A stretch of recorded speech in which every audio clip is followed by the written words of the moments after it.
అందరికీ నమస్కారం. నేను మీ కుమారరాజ్ భరద్వాజ్ శర్మ. జ్యోతిష్ శాస్త్రంలో జ్యోతిష పాఠాల భాగంగా మనం ఈరోజు నేర్చుకుంటున్నాము గురు మహాదశ గురించి. అయితే దశాకాలంలో గురు మహాదశ మొత్తం కూడా 16 సంవత్సరాల కాలంగా చెప్పబడుతూ ఉంటుంది.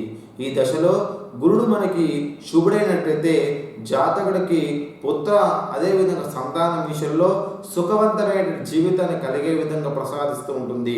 రాజకీయ రంగంలో వారికి అధికారాన్ని ప్రాప్తించే విధంగా, అదేవిధంగా ప్రజా ఆదరణ పొందే విధంగా, రాజకీయ రంగంలో ఎవరైతే ఉన్నారో వాళ్ళకి మంచి అధికారాన్ని ప్రాప్తించే విధంగా, అదేవిధంగా ప్రజా ఆదరణ పొందే విధంగా ప్రయత్నం చేస్తూ ఉంటుంది. యజ్ఞ యాగాది కార్యక్రమాల్లో క్రతువులు మొత్తం నిర్వహిస్తూ ఉంటారు. ఉన్నత విద్యను అభ్యసిస్తూ ఉంటారు. ధన సంపదను మొత్తం కూడా కూడబెట్టుకుంటూ ఉంటారు. ధనము ధాన్యము వృద్ధి అవుతూ ఉంటుంది. వ్యవసాయ సంబంధ వృత్తులలో లాభాలు గడిస్తూ ఉంటారు. పశు సంపద వృద్ధి చెందుతూ ఉంటుంది. పాడి పంటలు మొత్తం కూడా పెరిగి అధికంగా లాభాలు కలుగుతూ ఉంటాయి. వివిధ వ్యాపారం నిర్వహించే వారికి గణనీయమైన లాభాలు కలుగుతూ ఉంటాయి.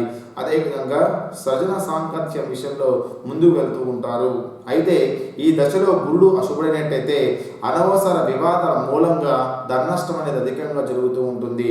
ఆత్మవిశ్వాసము సన్నగిలుతూ ఉంటుంది. వృత్తి వ్యాపారాల వారు నిర్వహించే వారికి శత్రువుల వల్ల మూలంగా కొన్ని నష్టాలు ఏర్పడుతూ ఉంటాయి.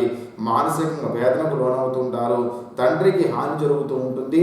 బంధుమిత్రులతో విరోధం ఏర్పడుతూ ఉంటుంది. మానసిక వేదనకు లోనవుతూ ఉంటారు. సొంత ఊరికి దూరంగా నివసిస్తూ ఉంటారు. అనవసరమైన భయాలు ఎక్కువ కలుగుతూ ఉంటాయి. కుటుంబంలో కలతలు మొత్తం కూడా చెలరేగుతూ ఉంటాయి. భార్యాభర్తల మధ్య మనస్పర్ధలు ఎక్కువగా పెరుగుతూ ఉంటాయి.